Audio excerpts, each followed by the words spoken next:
Imagine you want to get from Edmonton to Halifax. What's the best way to get there? Seems like a simple enough question to answer. You'd probably just type it into Google Maps or maybe look up plane tickets online. But now think about what you would do if those tools weren't available.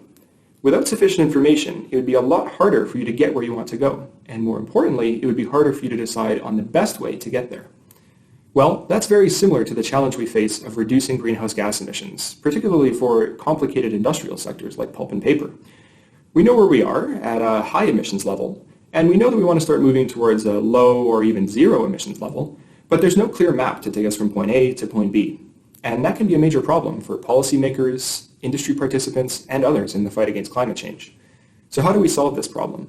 How do we go about making a Google Maps for industrial emissions reductions? Well, like an imaginary trip to Halifax, the first thing we would need to do is start to understand the geography and terrain between us and our objective. For my research, that means developing technical models of industrial sectors so that we can better understand the specifics of their energy use and emissions profile. Once we have that model, the second thing we can do is analyze the distance between where we are currently and our overall energy efficiency and emissions reduction targets. That distance can tell us a lot about the magnitude of the challenge that we're facing, the potential barriers along the way, and it can also give us insight into the routes we might want to take. The third thing we would need to do is consider the means of covering that distance. So if you're traveling to Halifax, you might consider a car, a plane, or even something like a Hyperloop if Elon Musk has his way.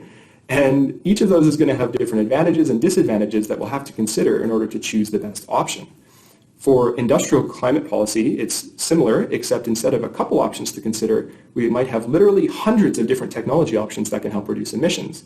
Anything from higher efficiency motors, to process electrification, to waste heat recovery.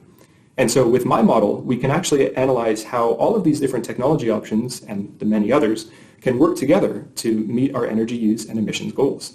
So looking at my slide, you'll see these three elements of my analysis, and they don't really look like any conventional roadmap, at least not one that I've ever seen.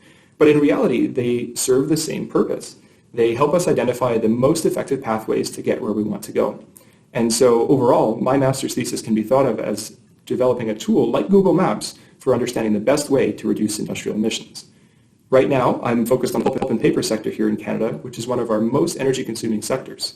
And I've got some really exciting results so far, including the fact that it is both technically and economically feasible to nearly eliminate natural gas consumption in the sector. I think it's a really interesting result, and I'm hoping to build on it with future work that I think will have significant impacts and insight for policymakers and industry investment. My hope is that the pulp and paper sector might one day be the first net zero emissions industry in Canada, and with the right roadmap, hopefully other sectors can follow.